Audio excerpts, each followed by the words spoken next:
from the heart of the region. The King Philip Video Club, in conjunction with the Wrentham Access Corporation and Massachusetts Cablevision, present the King Philip Newsline.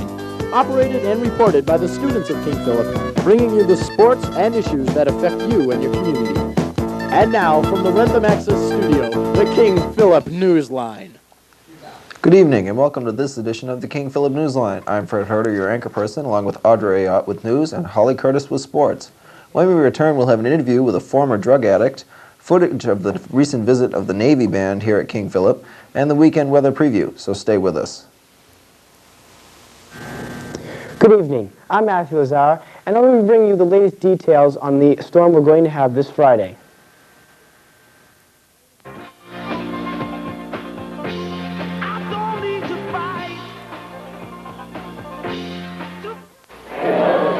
For over 100 years, the Red Cross has always been there, in emergencies when America needed us most, with a hot meal, a warm, dry place to stay, and a helping hand.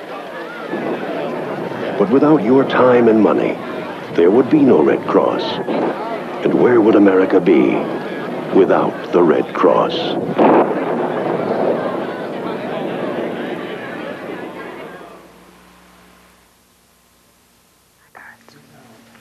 And now with this week's news and local events, here's our news anchor, Audrey Ayotte. Audrey? Thank you, Fred. Good evening. It's been a very busy 2 weeks for King Philip students. Last week, mid-year exams were given to all 4 grades. Students racked their brains trying to remember all the information they had stored away from the first semester.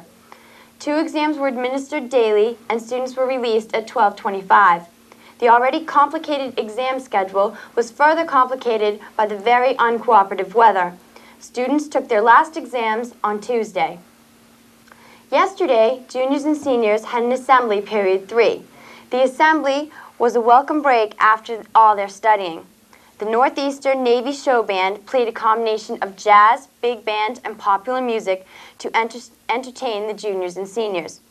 Newsline reporter Joe Tennyson talked to the band leader.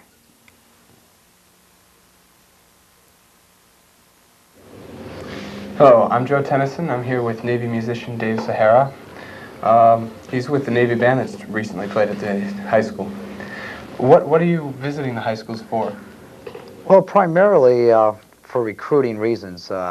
We don't come in and recruit, but what I mean by that is we like to present the Navy in a favorable way where people understand music and just make people aware that the service is out there and it's a viable option after somebody gets out of high school, after you graduate. College isn't right for you, or you want some training, technical area, computers, whatever. The Navy does have a lot of schools and a lot of options. What sort of music do you practice and play? Well, pretty much we try to do a lot of big band jazz, and in the school season we try to throw in some top 40. We're really not that type of band. We're pretty much a big band jazz type organization. And we do have other bands in Newport. That we have a rock band that plays pretty much top 40 and some fusion. And we break down, all the bands get together and get into marching bands, the type you would see in a 4th of July parades, things like that. How often do you rehearse? Well, it depends on our gig schedule. Recently, we've been lucky. We've rehearsed for about 8-9 days. We haven't had any jobs. We all came back from vacation just a couple weeks ago, so we've just been rehearsing. And once the year starts, we'll crank out jobs, and there will probably be 5 more rehearsals until next summer. We don't have much of a chance. What kind of a commitment do the players have with the Navy? Well, we are musicians, first and foremost. We don't really have any other obligations. We don't. What we do is what you see. What you saw is what we do, and we don't really have any other obligations. Just the regular military commitment. We're supposed to be sailors first.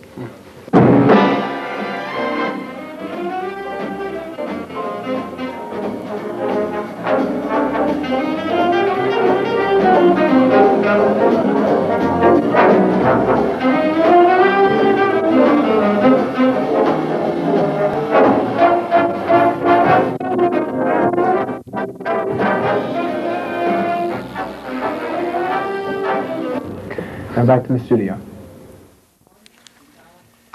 Fred, what what did you think of the assembly? I personally thought they played too much big band, but... I liked it. It's a change. You don't find too much of a change now. It allows the students to be more open to different types of music, and it gives them something new. Yeah, it was fun. It was fun to sit there and listen to music instead of go to English class. I like the lead guitarist best. Yeah. Well, everybody was back to work today. This morning, juniors presented their projects for National History Day in the Media Center at King Philip. Jason Chandler, Newsline reporter, was on the scene. As a part of their regular curriculum, students enrolled in history classes at King Philip High School are required to participate in the National History Day competition. I'm standing now outside the Media Center where this year's entries are being displayed. Let's take a look. What's your name? Chris Keister, And you are? Mary Ellen Texera. And you did a project for the National History Day, correct? Yeah. What was your project about? Immigrants and the Statue of Liberty and what it means to them. So did this involve a lot of work? Yeah, quite a bit. How long did it take you to, what was it, research? And, well, how long did it take you? We did a lot of research. It took us several days to get all the books and stuff together. Take all the pictures. So what did your project involve doing? Like, did you make something, or was it a performance, or what? It was media. We did a slideshow. And we had to record a tape, and it was hard. So how do you think you're going to do in the overall competition? We hope we'll do real well. Yeah, how about you? What do you think your chances are? I hope they're good. Thank you. And what was your project concerning? Reconstruction of the South after the Civil War. I had my friend Annette over there. We did a debate. She was from the North. I was obviously from the South. And how we didn't like each other, but then we realized we were so much alike. And that was it. Did it involve a lot of research to do this project? Well, Annette's dress she made by hand, and she had to research the dresses back then, and we had to research what the thoughts of the people back then, and that was about it, and the script. So how do you think you're going to do in the competition aspect of this? Well, we've only seen one of the performance today, and I don't know. I feel pretty good. I don't know. I heard 7:30 there might be some more performances though, so I don't know. Oh, good luck. Thank you. I think that the quality of these projects is improving every year, partly because those of us who are teaching are learning more about the process, and I think we can give better tips to the kids. And I think also the fact that the kids come down each year and they see what other people have done, and the following year they have a better idea of how to proceed. So we're very pleased. In a way, you could say, yeah, there are some that definitely stand out, but when we really get down to talking about them at the end of the day, I think we'll discover aspects of projects that we really had not considered before, and that could change our minds. But I would say that there are certainly some outstanding ones, and there are some that clearly are not in the running. Do you see projects here today that you think would go on to nationals? I don't know, because usually they need to have a lot more work done. I think there's some that could go to the state, but I don't know yet about nationals. Well, thank you very much. Thank you. For the King Philip Newsline, this has been Jason Chandler. Now, back to the studio. That wraps up tonight's local news. Now back to Fred. Thank you, Audra. With the recent snowfall and the upcoming storm, we sent King Philip Newsline reporter Tavis Morse out on the street to ask people their feelings about the winter. Good evening. I'm Tavis Morse, your man in the street. The recent snowfall has annoyed some people, and it's given others some fun. I'm going to be talking to some people today and asking them what they think of the snowfall. What do you hate about the snow? I hate it. You miss school. You miss school? Yeah. You hate missing school? Yeah. Oh, well, I guess we have to have our share. I just could get along without it, I guess, but... It's one of the joys of living in New England. Huh? Yeah, I like New England. I enjoy the snow. I like the change of seasons. Doesn't bother me. As long as I get my car started and get out of the yard, Has the snowfall hurt you in any way, or is it getting in your way? A couple of days off. Right. No, I like the snow. I cross-country ski too, so it's been good. How long has the ski slope been open? This year? Yeah. Oh, they opened at the first snowfall just a couple of hours, and they've had it open now since whenever we can. It's great. You like the snow? Yeah, it's wild. Can you still get out as often as you usually do? No, not really. Too cold, but it's nice snow. You know, you go sledding and skiing and all that stuff. Right. What do you think about the recent snowfall? I hope we don't get any more. Have the number of accidents increased? No, it hasn't been too bad considering. We had a few minor, not really any serious. It hasn't been too bad. So, do you think people have been being more careful because of the snow? Well, I think the holidays that we had, they were off on it, you know. It's been pretty good. But just hope we don't get any more Friday the same way. Has the snow caused any accidents that would not normally happen? Well, I don't think it's caused too many. I think, you know, there were a lot of people out there that the accidents would have happened anyways. Do you think people are being more careful because of the snow? Yeah, I think they have to be. You know, the bankings are getting higher beside the road and everything. Well, maybe if it snows this Friday, do you think they'll have a problem plowing it? I think so, because the bankings are pretty hard now with the rain we had last week, and they're hard to push back. They're here to stay for a while. Right. Slippery roads, embankments, accidents. This increases our problems by a great amount. Is it heavier than any past snowfall that you can remember, or is it just normal? No, I think I'd have to term it as a normal snowfall. I don't think it was unusually heavy in our area. I think the fact that we've had a lot of small storms and it's starting to pile up makes it seem much worse than the average winter. And the fact that some of it's been very heavy. A lot of moisture content that causes problems. Unusual. We've had a couple of years of relatively light, mild winters, and the snowfall is just unusual. Do you like it? Not too much. Prefer spring weather. Right. But you have to live through the winter to get to the spring, right? That's right. That's what makes it worth, right? I guess so. As can be seen from the opinions we gathered, some people like the snow and some do not. In any case, it is a part of life here in New England. For the King Philip Newsline, this has been Tavis Morse. If you have any problems with the upcoming storm, you can call the Wrentham Fire Department at 384-1212. That's 384-1212. Be it ever so dirt, like there's no thing like soil. Ralph, what are you doing? Oh, hi, Eddie. Well, the National Wildlife Federation asked me to write a song in praise of soil. But who cares? Oh, you must care about soil. Well, sometimes my towels get dirty. No, we're talking about soil, Ralph. The stuff in which farmers grow the food you see in the grocery store. What? Even dog biscuits? Oh, everything depends on soil. Without soil, there would be no trees, no plants, no places for wildlife. Well, I hadn't really thought about that. Yeah, a lot of us don't. This country is losing soil faster than Mother Nature can replace it, over 6 billion tons a year. Whoa. But what can I, a mere dog, do? You can write to the National Wildlife Federation. Okay, Eddie, I'll do it. So, write to Eddie and Rolf, National Wildlife Federation, Washington, D.C., 20036.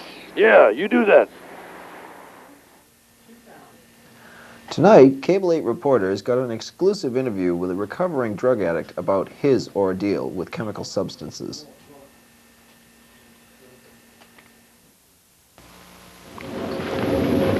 Hi, I'm here with a recovering drug addict, and we're going to ask him some questions about what he used to use and how he's getting help and stuff along that line. Exactly when did you start using drugs? I was about 14. Why? Why? Yeah. If there's a specific or... Well, a couple years before that, I tried, getting high and drinking, but I didn't really start use until I was about 14, just because I liked, I liked to be high, or drunk, or whatever, it depended.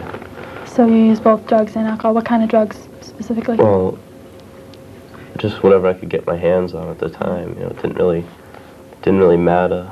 You know, just as long as I had something. You know, it depend. Like every once in a while, I'd find something new and I'd mess around with that for a while, and then I'd, you know, go back to drinking mostly.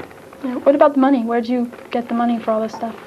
Well, I would sell drugs and steal things and rob people and just, you know, for what, you know, every once in a while I get a job, you know, once every few months or so.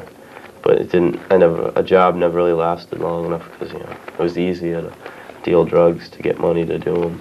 Yeah.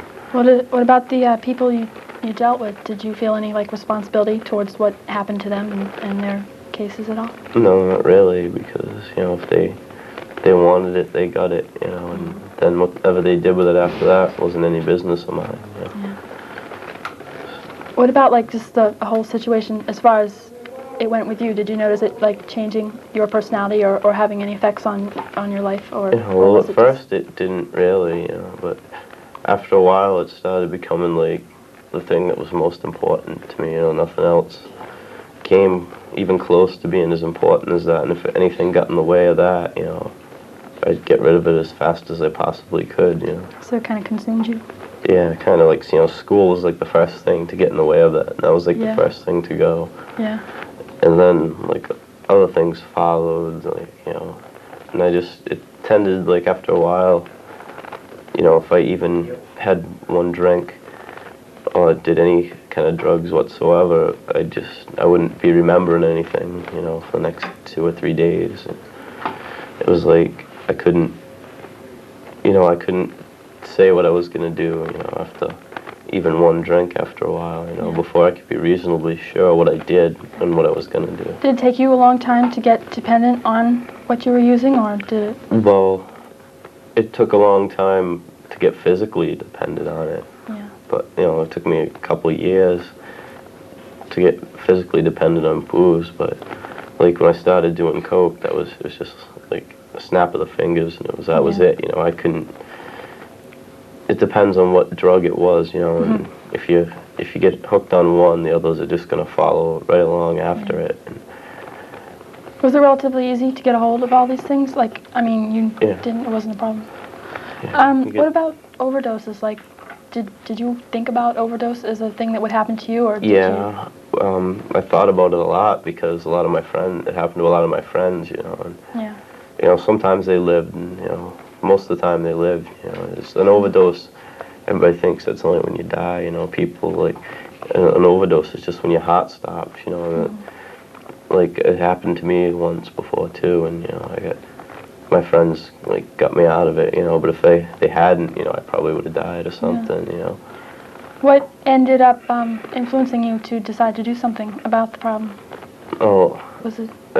I didn't really have a choice anymore, you know. I was, like, close to going to jail, you know, and I gotten expelled from my first high school and another high school after that, and just, like, I was getting really sick and scrawny and didn't want to do anything but drugs, you know. My body wouldn't accept anything but drugs, and I didn't really accept that either too much anymore. Yeah, so it was just sick, you know, and finally I got hurt, and I don't exactly know what happened, I guess, because what I remember is different from what a few people tell me, like what the police say and stuff, but I got in a fight with somebody, and I got my arm hurt, and I woke up in the hospital, strapped down to the bed, and, like, you know, before, every time I'd gotten in trouble, you know, my mother would come down and get me out of trouble, and this time she didn't. That time she didn't. She said she wouldn't come down and get me. She said I could stay there for all she cared, you know, and she said she'd pay for me to go to a rehab, to Fuller Hospital for 28 days. Yeah. What'd you go through at the rehab? How'd they help you? Well, at first didn't help me at all because I just was too sick to care about listening to anything anyone had to say. You know? But then after a couple weeks there, I know they just made me realize that I had a problem, you know. I might have not noticed it before because I was using and didn't want to admit it, but I'm not really stupid or anything. You know, I had to eventually, you know, you see you have a problem. It's just whether you want to stop or not. And then, you know, I saw people in the hospital and people that I know now that went through a lot of trouble and spent a lot of their life in jail and stuff. And I just figured that, you know, if I tried to do something about it now, I wouldn't end up, you know, like my friends that died and went to jail and are still out there, you know. So it opened your eyes, basically. Yeah. Yeah. What about, like, the public in general? How do you feel they should be educated as far as drugs go? Well, yeah, I don't know how they should educate the public, really. Just, you know, there's not much really you can tell kids that aren't gonna, you know, because most of them go out and try it anyways. You And think it's a trial and error type of a thing? yeah, and the people that, you know, that go out and try it once and quit are never gonna have a problem with it. You know, it's the people that go out there and try it and then, you know, try it a couple times and then it ends up, you know, because being addicted's not something, you know, you pick out of a hat. Yeah, You know, it's kind of it like, just happens. it's your body. It's not and your mind, but mostly it's your body that decides whether you're going to be an addict or not, you know. Have you had, like, any experience with, like, talking to people about, I mean, besides things like this, like, do you go to groups and stuff? Every once in a while we've been to a couple schools over the summer, like summer school programs and stuff, and I've been working at the Bottom Line in Attleboro. I'm going to be. You know, it's a drop-in center for people who have drug and alcohol problems or want any questions. This is in Attleboro? Yeah. Okay. Well, thank you very much for your answers and your time, and we wish you luck with everything that you're doing with all this. Thank you.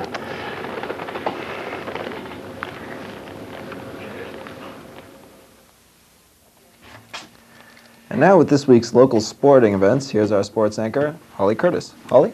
Hi, I hope you all are doing real fine. And the girls' track team had an excellent week this week. Saturday, they traveled to Harvard together with countless other regional teams who all competed together in a series of time-ordered heats.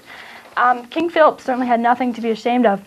Audrey Ayotte, who had a close race for second place in the 1,000, finished in third place with an astounding time of 3:01. Nicole D'Amato represented King Philip in the mile, and she arrived at the finish line with her personal best time of 5:54. And lastly, we must mention the mile relay team. Stacy Latham had a time of 63, and Lynn Cassavant had a 65, Kelly LaValle a 68, and Michelle Tardif finished with a 64. These combined lap times allowed King Philip to beat all, that's each and every one of all the teams in the Hockomock League, a feat never before earned by KP. And they also broke the school record as well with their time of 4:26. The ice hockey team had a sad night yesterday. They played exceptionally well for the first and second periods, and Dan Gomes did real well offensively, while manning the defensive line for King Philip was David Hobbs, who did a remarkable job. The goalie, Rob Mills, blocked at least 1 million potential Oliver Aim goals, and but somehow they fell apart in the third period, and they had a lot of penalties against them, and they ended up in the defeat column 5-3. Both the girls and boys basketball teams lost to North Attleboro this week. And finally, the ever-achieving gymnastics team improved their record to 6-3 with a score of 107.95 to 80.75 with a win over Stoughton. And that wraps up King Philip's sports for this week. And now I'll go back to Fred. Thank you, Holly. With tonight's weekend weather preview, here's our weather anchor, Matthew Lazara. Good evening. Let's take a look at the national map. If we'll notice, we should go right to this storm out here in the Midwest. It's going to be this storm which is going to give us our weather on this Friday. If we'll notice, this storm contains lots of moisture, snow throughout much of the Ohio River Valley and up into the northern Great Plains. This storm will be heading along the jet stream, which is noted in these arrows here, and will be going off to our south this evening and into tomorrow morning. This storm is going to develop, and it looks like it will be heading off the New England coast, bringing us the same snow that they're experiencing out in the Midwest. It looks like this is going to be the storm. It should be giving us several inches of snow, but it doesn't look like it's going to be a heavy storm like we've had for the past week.